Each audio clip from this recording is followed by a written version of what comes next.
Hey traders, Raghee here. Welcome to Charts and Coffee.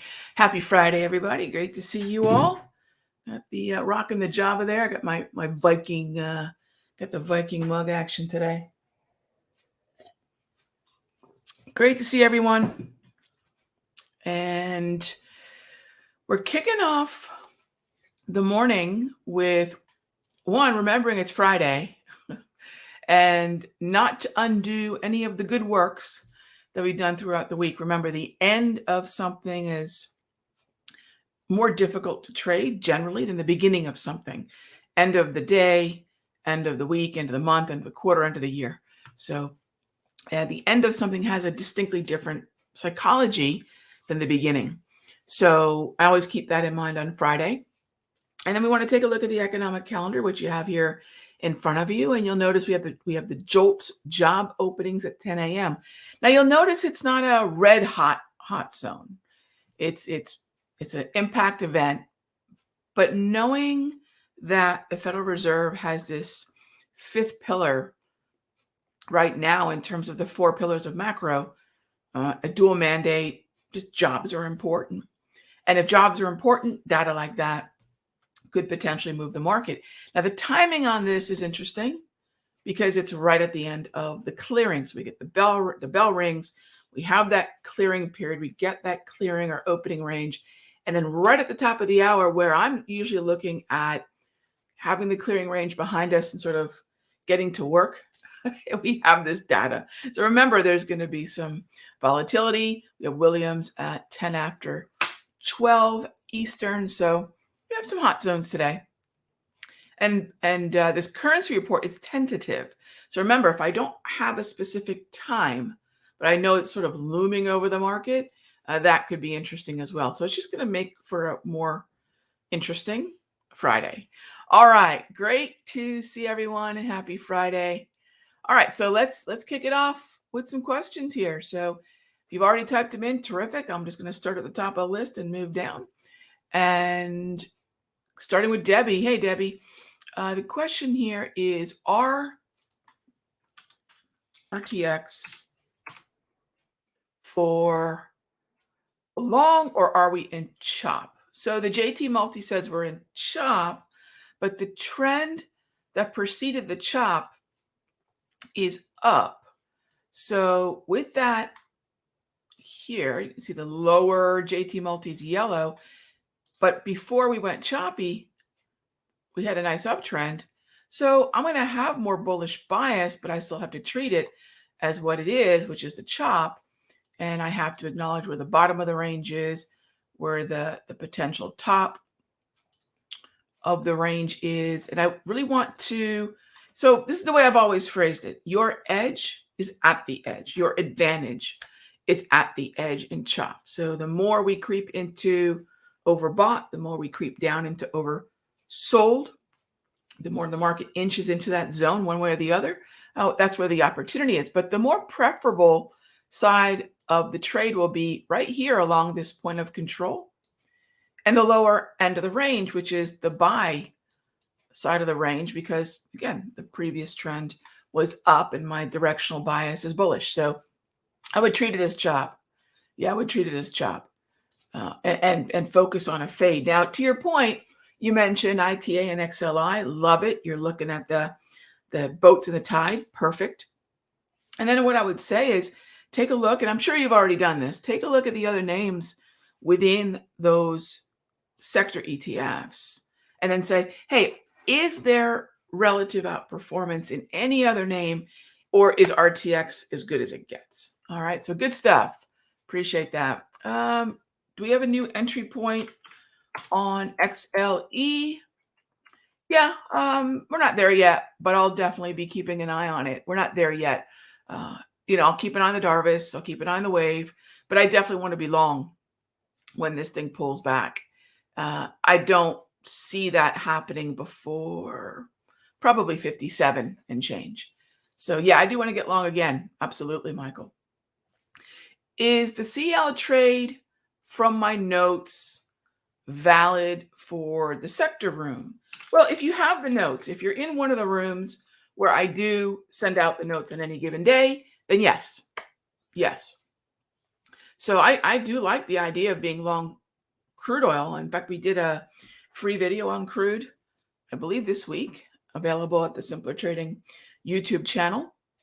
And so, yeah, I do like the long. I sure won't short it. So yes, it is valid if it's in the notes. Now, remember, some trends, and I would still call this loosely a trend, some trends are really going to be ruled by more dynamic levels, meaning they're not static, they're not horizontal levels, they're not fixed, they're moving. So the zone could change a little bit session after session. Usually it's going to be a fairly minor change, but yeah, I'm still looking at the long position, absolutely, on crude. And by the way, that's a lot of the reason that I like the long position on oil stocks. All right, next up, question and comment. Okay, so the question is my thoughts on pound New Zealand. Okay, let's start with pulling that up. So when it comes to pound New Zealand, one of the things I would say is make sure you start with contrast. So I'm going to head on over here to FinViz, right? The FinViz website. And I want to look a little further out in the relative outperformance. So I'll look at month to date, quarter. And I just want to make sure that the two symbols that I'm looking at, here's the pound and here's the New Zealand dollar, have adequate contrast. And I think they do. That's pretty good contrast. It's a pretty good separation between the two currencies. And then I want to make sure that the trend is reflective of that. And is this trend reflective of long New Zealand dollar? Remember, it was a strength story, and short pound. Double red syncs with the contrast. So it's a short the rip. It's a short the rip. The comment is, so Tom, when we get a higher high, take a look at the 21 propulsion and into the wave. Yeah.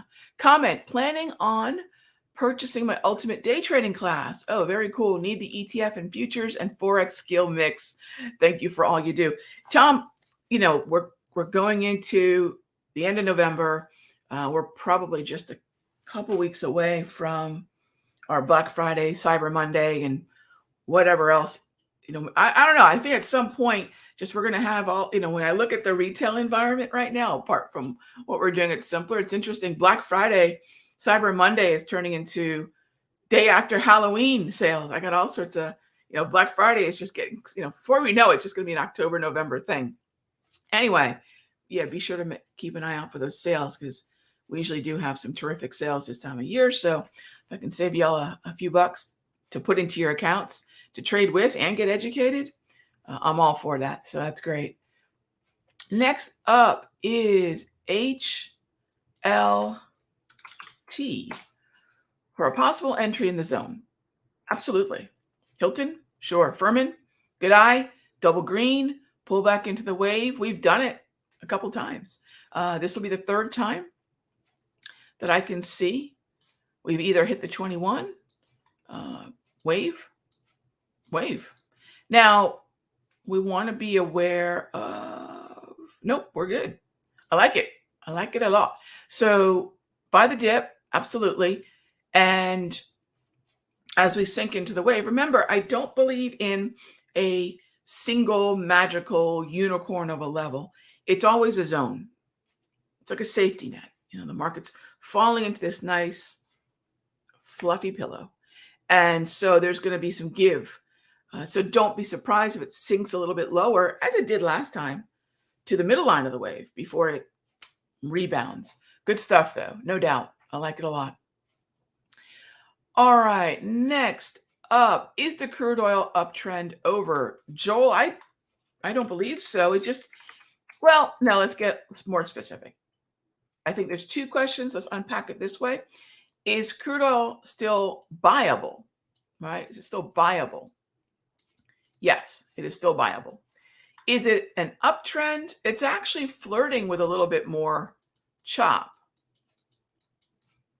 but it is buyable.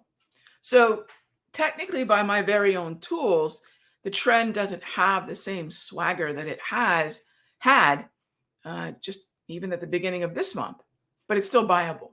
So we just readjust what our buy zone would be to acknowledge the chop that this overall bullish bias is in. So every trend will have bullish or bearish bias, uptrend, downtrend. It's going to have that bias. But every market that has bias doesn't necessarily have a trend. Bias just means there is still a path of least resistance. The structure of the market may not be how I would define a great high quality trend, but we're still clear on what we want to do. So yeah, I think the trend has segued to a little bit more chop. It's a weaker trend, but it's not a downtrend. So I still think it's buyable. Absolutely. All right.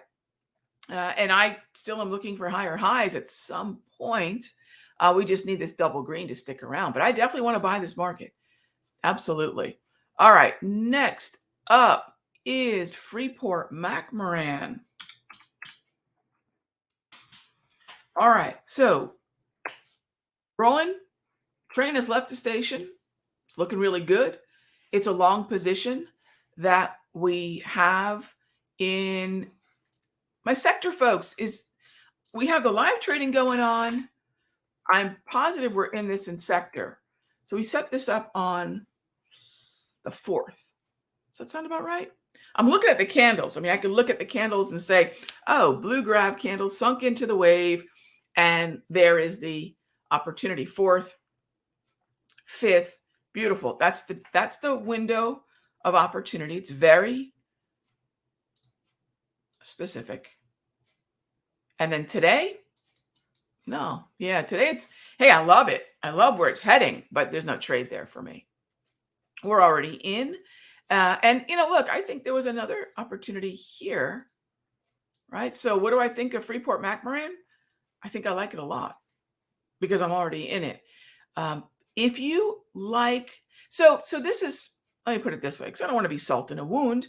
Rog, that doesn't help me much. You don't want to get in it today. No. But here's the thing to remember. If you like momentum, I do not, right? Some people like chocolate ice cream. Some people like vanilla, but ice cream is awesome, right? If you're trading, however you're trading, it's awesome.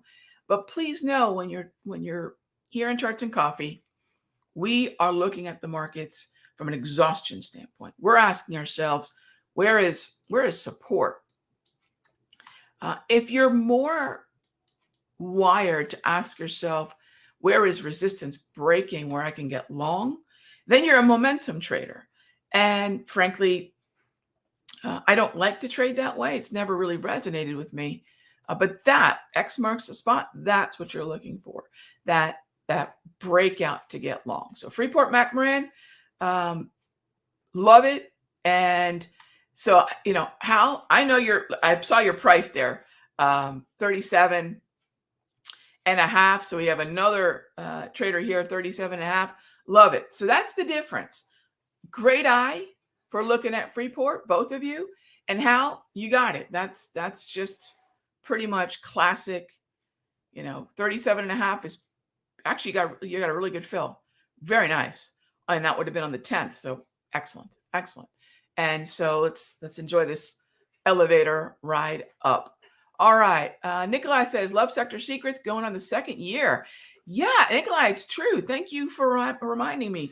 When Trish and I were trying to figure out what Sector Secrets was ultimately going to be, and that was November of 2020. So we're now 1 full year of Sector Secrets, which has been great. And it's changed, meaning, how we're doing things and the way that we're explaining the trades and the alerts and everything. It's continually evolving, which is to say there's things that I can be doing to make the service better. And Trisha's making sure that I do that. And hopefully as we go into the 2nd year, that's exactly the path that we will continue to take, Q&A sessions so everyone understands our position, Q&A sessions to tackle some of the tech and indicator questions, our weekly sessions where we get together and do a little day trading, and also our end of day setups, the notes. yeah, we're gonna, so I'm really looking forward to what this second year is gonna look like because the first year has been pretty awesome, I have to say. So I really appreciate y'all going along for the ride with us and our growing group over there. Lucid. Lucid for a squeeze. Um, okay. So let me just quickly lay out how I was taught the squeeze by the guy who created the squeeze. So some of you might have heard this story if you've been in the chat rooms. And so this would have been right around the time of my first book, '06 maybe, '05. I can't remember, early 2000s. John Carter is invited to speak at a local investing group. I used to speak at that one a lot too, but I knew of John because we wrote for a similar website. We're both contributing content to a similar website, and I was just a fan of how he traded. So he was in the area, so I thought, oh, I'm going to right down the street and go check out what he has to say. And so get there, the place is packed. John had a great following, has a great following, but they even then had a big following. Place is packed, and you realize right away he's not a guy who's going to self-promote. He was very humble, and he just wanted to look at some charts and indicators together. And it was a very cool, relaxed environment. It was a trader talking to traders, which if you've been to expos, it doesn't always feel that way. So right away, I liked the guy. And two things popped into my mind. One, boy, is he cute. And two, he's decoded momentum trading. And so the squeeze for me was quite literally a compressed market. That's the way he talked about it. We'd see back then the squeeze wasn't automated. It was the old school squeeze. And you'd see all the indicators sort of compress and then explode. So for me, I went home and looked at my tools through this paradigm of how can I recognize Bollinger Bands, Keltners, how can I recognize where the markets are compressing? Well, for me, that was blue grab candles, right? So we're going to take other people's work and then we're going to see how it sort of fits in to our work. And for me, it was very much, do I have blue grab candles? And then do I have a squeeze corresponding with it? Is it in sync with what I visually am attuned to looking at for a compressed market? Having said that, realize that my execution of this idea that John created is very different. Okay, it doesn't invalidate someone else's squeeze. So I just want to make sure I lay that foundation really firmly. This is not a squeeze environment for me. This is an uptrend, right? I don't want to be buying breakouts in uptrends. I want to look at when a market is compressing, perhaps taking a breather, giving me blue grab candles in an uptrend, and then using the squeeze to decode the momentum. Now, what do I mean by decoding momentum? We've all probably played that sadistic game as a child. This was clearly invented by some probably slightly inebriated parents at probably a 4-year-old's birthday party. They said, let's play music and make these kids march around chairs and let's cut the music and watch them all scramble to get their butts in a chair. That was and I played that game. That was our introduction to mosh pits. It was a mosh pit of 4-year-olds, but that's momentum trading. If you were playing musical chairs and you knew a second before the music was going to cut, what could you do? You get your butt in the chair. So imagine momentum trading really being a game of musical chairs. You want to take advantage of that mad dash. That's what momentum is. But you need that little heads up before everybody else is going for those chairs. That's the squeeze for me. So if I don't see that musical chairs game going on, that's compression in this slightly insane analogy, then I don't have a squeeze. So I hope that makes sense. It's not just lucid, but it's anytime I'm looking for a compressed market to break out. All right. This is a trend. This is a trend. And if you like the trend, you play the pullback. And that was the 10th, right? That's what I'll look at. So as soon as this thing goes double green, the pullbacks are buyable.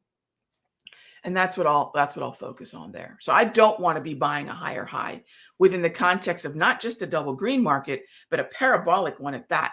But sometimes the fact that it's parabolic will let us sort of be able to take advantage of a breakout of that nature. Okay. So I hope that makes sense. Yeah. For a lot of you said yes, it was a slow grind.